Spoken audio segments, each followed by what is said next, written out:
রাজাকার শব্দটা প্রকাণ্ড একটা গালি, যাকে তাকে দেবেন না। আমার ছাত্রছাত্রী, আমাদের মেয়ে ছাত্রছাত্রীদের উপর যে লাঞ্ছনা হয়েছে তার বিচার বিধাতা করবেন, তার বিচারের জন্য আমরা নেমেছি। তার কাছে বিচার চাবো। কোথায় বিচার চাবো? প্রতিবাদ করলে আপনি আমাদেরকে বলবেন রাজাকার। তো ভিউয়ার্স, আসসালামু আলাইকুম। সবাই কেমন আছেন? আশা করতেছি সবাই আল্লাহর রহমতে অনেক অনেক ভালো আছেন। তো ভিউয়ার্স, কোটা আন্দোলনকারী ছাত্রছাত্রীদের উপর জুলুম করায় শিক্ষিকা সাইমা সে প্রধানমন্ত্রীর উপর রেগে গিয়ে একই বললেন। আমরা বেশি কথা না বলে ভিডিওটা শুরু করি, আমরা সবাই দেখতে থাকি ভিডিওটা। রাজাকার শব্দটা প্রকাণ্ড একটা গালি, যাকে তাকে দেবেন না। আমার ছাত্রছাত্রী, আমাদের মেয়ে ছাত্রছাত্রীদের উপর যে লাঞ্ছনা হয়েছে তার বিচার বিধাতা করবেন, তার বিচারের জন্য আমরা নেমেছি। তার কাছে বিচার চাবো। কোথায় বিচার চাবো? আমরা ঘৃণা জানাই। আমার কথা আমি বলতে পারবো না, আপনি তুলে নিয়ে যাবেন। প্রতিবাদ করতে পারবো না, ভিন্ন মত প্রকাশ করতে পারবো না, আপনি আমাদেরকে রাজাকার বলে গালি দিবেন। ছাত্রছাত্রীদের উপর জুলুম বন্ধ না করলে পরিণতি ইতিহাস বলে দেয় কারোর জন্য ভালো হয় না। এখন আমাদের সাথে আমাদের প্রিয় সহকর্মী চৌধুরী সাইমা ফেরদৌস, আমাদের ইনস্টিটিউট অফ বিজনেস অ্যাডমিনিস্ট্রেশন থেকে, উনি সংক্ষেপে তার অনুভূতিটি বলবেন। আসসালামু আলাইকুম সবাইকে। আমার বলবার অনেক কিছু আছে, সংক্ষিপ্ত করার কথা আমি খেয়ে হারাচ্ছি। আমি কোনটা বলবো আর কোনটা বলবো না সেটা আমার ঘৃণা। আজকে আমার কিছু প্রশ্ন আছে সবার কাছে, দেশবাসীর কাছে তো করবো না, যাদের কাছে করবার তারা বুঝে নিবেন। আমি ইতিহাসের শিক্ষক না, কিন্তু ইতিহাস জেনে বড় হয়েছি। আমার জন্ম ৭১-এর পরে, কিন্তু বই খাতা থেকে সরাসরি যুদ্ধে ভাষা আন্দোলনে যারা অংশগ্রহণ করেছিলেন তাদের কাছ থেকে শোনা শিক্ষা থেকে জানি মুক্তিযুদ্ধের চেতনা কি, ভাষা আন্দোলনের চেতনা কি ছিল। মুখের ভাষা বাংলা বলতে পারি, সেই জন্য বোধহয় ভাষা আন্দোলনে শহীদরা শহীদ হননি। আমার কথা আমি বলতে পারবো না, আপনি তুলে নিয়ে যাবেন।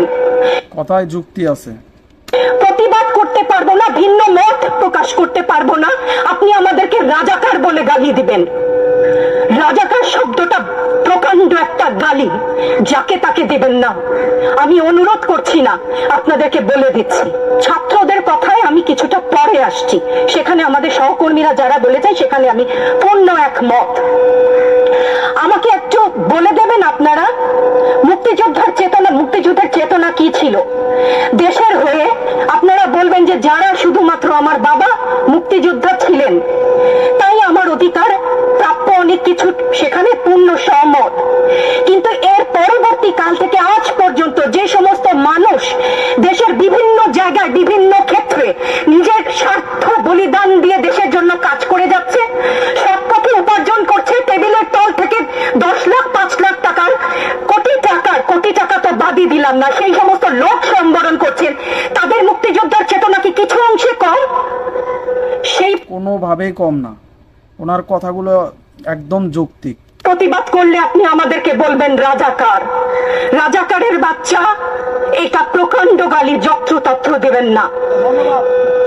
আর আমার ছাত্রছাত্রীদের গায়ে গুলি কেন?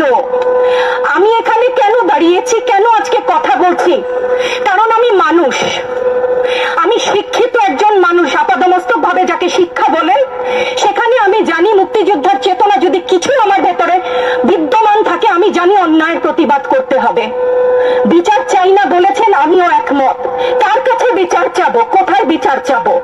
আমরা ঘৃণা জানাই। আমার ছাত্রদের গায়ে আমি সারা রাত ঘুমাতে পারি না, তাই এসছি যে আজকে যদি কিছু বলে যাই এক পলক ঘুমাতে পারি। যেই বাবা মার বুকটা খালি হয়ে গেছে, তাদের ঘরে কি চলে, কোথায় আছে তারা, কিভাবে আছে? আপনারা একটা জিনিস খেয়াল করবেন, ওনার হাতের দিকে দেখেন, ওনার পুরো শরীর কাঁপতেছে। মানে বুঝতেছেন উনি যে কথাগুলো বলতেছেন, কতটা কষ্ট নিয়ে সেই কথাগুলো বলতেছেন উনি। আমার ছাত্রছাত্রী, আমাদের মেয়ে ছাত্রছাত্রীদের উপর যে লাঞ্ছনা হয়েছে তার বিচার বিধাতা করবেন, তার বিচারের জন্য আমরা নেমেছি। আপনারা আমাদের মুখ বন্ধ করতে পারবেন না। মুক্তিযুদ্ধের চেতনা থেকে জানি, আমরা জন্মেছি একবার, মরবো একবার। ভয় দেখাবেন না। ছাত্রছাত্রীদের উপর জুলুম বন্ধ না করলে পরিণতি ইতিহাস বলে দেয় কারোর জন্য ভালো হয় না। তো ভিউয়ার্স, শিক্ষিকা সাইমার কথাগুলো আপনাদের কাছে কেমন লেগেছে, সে কথাগুলো কতটা যৌক্তিক বলেছে, আপনারা কমেন্ট বক্স খোলা আছে, কমেন্ট বক্সে জানিয়ে দিন। তো চ্যানেলে নতুন হয়ে থাকলে অবশ্যই চ্যানেলটিকে সাবস্ক্রাইব করে নেবেন, ভিডিওটিতে একটি লাইক দিবেন।